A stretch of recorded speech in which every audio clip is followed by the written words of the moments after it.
This is KGW News at Sunrise. Gas prices keep setting new records. Oregon's average is the fourth highest in the country, and just overnight, it jumped 6 cents from yesterday. Yes, I have noticed the price of gas is getting outrageous. Getting outrageous? Yes, outrageous. I've never seen it this high before. Yeah, coming up, the impact for delivery and rideshare drivers. Plus, a call for change in Portland's Dawson Park. After two recent shootings, the local community is trying to curb the violence there, saying they're done talking and they want the city to take action. Then it's America's fastest growing sport, where the most common age of player is 65.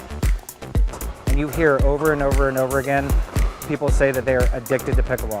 Now, the largest indoor pickleball facility in the metro area has quietly opened in Clackamas. People, though, are already driving over an hour to come play here. Wow. And they haven't even had their official grand opening.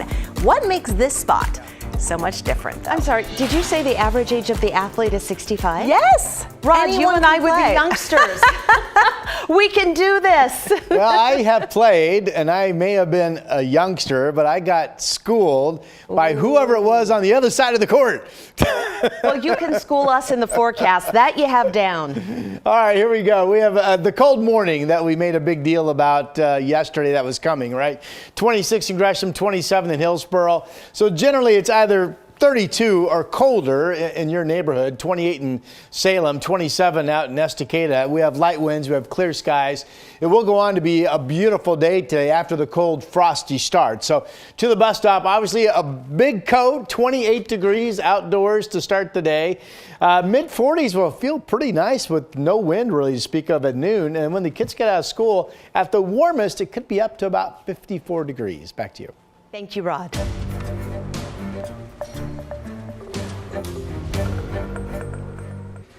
And we begin this morning with an attack that Ukraine is calling a war crime. An airstrike on a maternity hospital in the city of Mariupol killed 3 people, including a child. 17 others were hurt.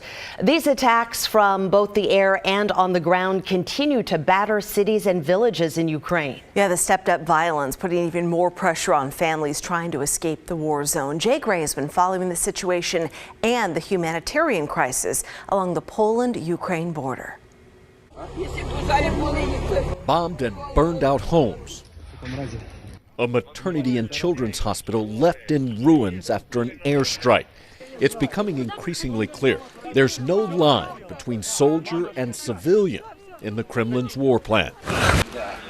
Evidence of brutal attacks on families fills Ukraine hospitals and fuels the resolve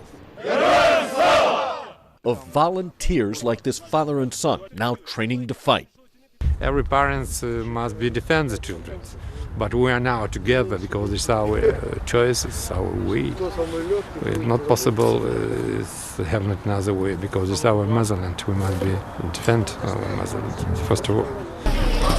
While mothers struggle with a very different battle, leaving loved ones behind to protect the youngest victims of this war. I believe that kids shouldn't see the murder, they shouldn't hear the bombs falling on their city. That's why we are here, hoping that something will change, that our army will stand till the end. And hoping they'll be able to go home again. Jay Gray, NBC News, along the Poland-Ukraine border. Well, meanwhile, the ripple effects of this conflict being felt here at home, and one of those impacts, soaring gas prices. Oregon now has the nation's 4th highest. AAA updating its number overnight. They're up over the last 24 hours. Now the national average for a gallon of regular, $4.31. That is brand new this morning. Oregon's average went up to a record high, $4.72. That is 6 cents more than yesterday. It's $4.70 in Washington. That's 20 cents higher than yesterday. Experts believe the price will keep climbing. Drivers are feeling it, and AAA says there's no telling how long this will last. Yes, I have noticed the price of gas is getting outrageous. Getting outrageous? Yes, outrageous. I've never seen it this high before. Usually when we see price spikes like this, They can be the result of something like a hurricane. It's relatively easy to make educated guesses about when things might come back online. In this case, we're talking about a war in Europe, and there are just no answers. One industry feeling the pain already, delivery and rideshare drivers. Bloomberg News reporting the rising cost of gas is poised to eat up as much as 60% of their take-home pay. Both Uber and Lyft are hesitating to raise rates on riders, though. If you are looking for the cheapest gas, websites like GasBuddy.com and Gas Guru can help you find it around the region by map. But people we talked to put it in perspective, saying with what's happening in Ukraine, it's hard to complain about our expensive gas. I'm asking you to listen now. Stop talking about gun violence and let's come up with a real solution, a real answer that includes all of us. That call for change in Portland's Dawson Park, with advocates demanding less talk and more action after 2 recent shootings, one of them deadly. The park has a long history of being a gathering place for many in the Black community. But recently, people say Dawson Park has become a place of sorrow and pain. This memorial is set up on Northeast Stanton Street for 55-year-old Mark Johnson. He was gunned down on the edge of Dawson Park just last week. 1 year ago to the day, this same spot was blocked off with crime tape as police investigated the shooting death of another Black man, 42-year-old Titus McNack.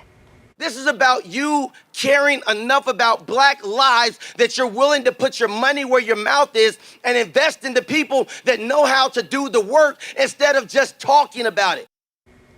They're calling for room at the table for more diverse perspectives, including those directly impacted by violence. City Commissioner Mingus Mapp says he's willing to discuss new approaches. To politics now, and State Senator Dallas Hurd is stepping down as chair of the Oregon Republican Party, but will stay on as a senator. He says it's because of, quote, evil and wickedness within the party.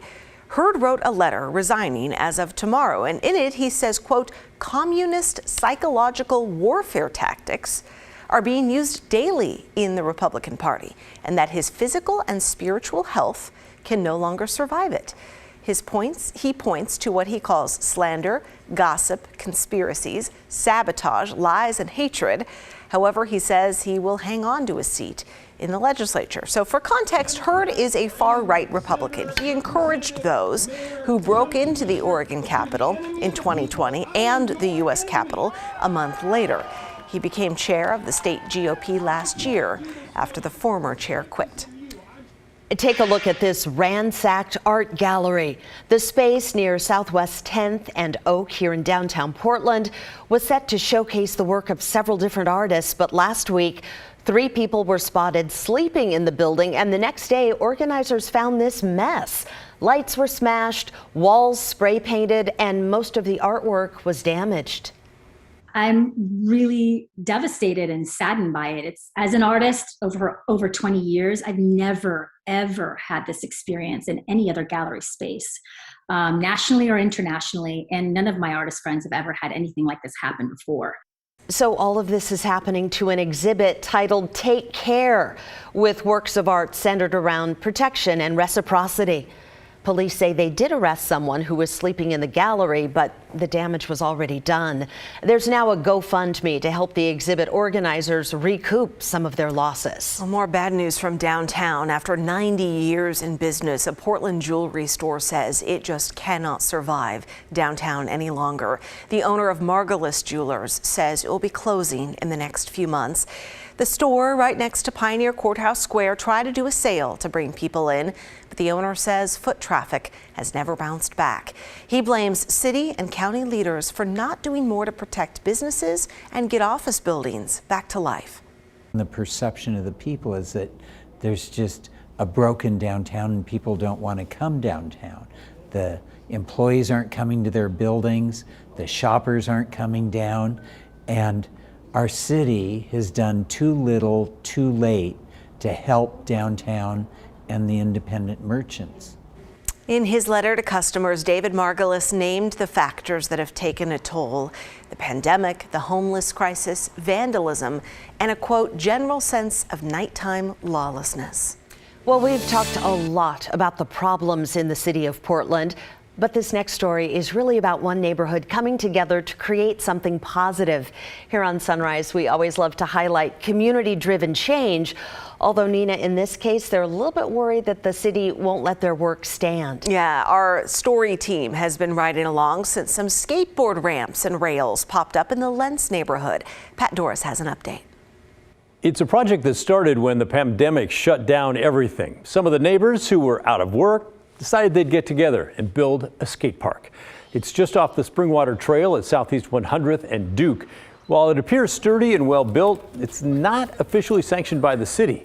We first featured the park on The Story last Friday. Then we got word members of the Parks Department showed up Monday afternoon to check it out. Anxiety, as you can imagine, shot through the roof for people like Alex Jenga, one of the builders here. He quickly moved into action. We had some neighbors that are in support of the skate park build come and talk to them, and we had some of the youth who just got out of school to come down here and skateboard and talk to them and tell them the merit and the positive aspects of this. The park's employees would not talk to our photographer who took this video, but Alex said they were nice and simply there to see the skate park for themselves and then report back to their bosses. Alex is hoping they'll be able to keep it in the community, as you can imagine. I've asked the Parks Department whether the city is working to approve the park or to maybe tear it down. A spokesman said the city has no plans nor decisions at this time, which I think is good news for the skate park, at least so far. Pat Doris reporting there. We saw lots of sunshine in that video. We'll get there a little later today. But boy, Rod, it is cold out this morning. Yeah, and by the way, it will be a clear sky start. So it's going to be a gorgeous day, and it's the clear skies that, of course, helping the temperatures drop off this morning. The only thing I'm really watching on the satellite picture, cloudiness, a little bit of it, high clouds could spill into our skies today, but I don't really expect that to be that noticeable until tonight into tomorrow. So for today, sunny to mostly sunny skies. Everybody will be dry with sunshine across our two-state region. And real quick before I get to the temperatures again this morning, so a bit of a timing change on the weekend. Higher confidence this Saturday will be dry all the way through the noon hour. I start the rain chances here in the valley around 2 Saturday afternoon, but that could be more like potentially 4 o'clock even, with the real wet stuff coming in early evening. And then it rains Saturday overnight. Pretty wet Sunday morning. That's looking wetter to me than it once did. Of course, that's a Shamrock Run morning. And then scattered showers continuing in the afternoon, but probably decreasing in numbers. All total about 4/10 to 75/100ths of moisture coming to the valley for the weekend. Okay, that's what's coming up. Now back to the temperature map and what's the headline at the moment. 28 in Salem, 26 Kelso, freezing in Astoria, 32 in Portland. These temperatures still have a couple of hours to fall off yet. The Dalles is down to the mid-20s. Bend is at 12. Burns now is at 9 degrees. And again, it will be sunny, all areas today. So for the valley highs, I mean, if we can get up to 50 or better, that's going to feel really nice. Winds generally will be on the light side. There's a bit of an east wind right now out near the gorge in Troutdale. That's expected to actually fade and become light and variable. 51 in Battleground, 54 in Vancouver this afternoon. Again, that will feel great. Here are the 7-day numbers. We talked about the weekend rain with the dry morning Saturday, and then still an inch or more falling Monday into Monday night with showers continuing on Tuesday, and that is your 7-day forecast. All right, Rod, thank you. I'm not good at it, but I enjoy it. I'm not trying to be number one for all, but I just want to come out and have fun. He just wants to have fun, and that's the point. We're talking pickleball this morning. So many people are trying it and loving it. They're calling it an addiction. And the metro area's largest indoor pickleball facility just opened with special rubber cushioned courts for the old knees to some other super funky sports that just seem made up. We're going to tell you why it's named Rex coming up.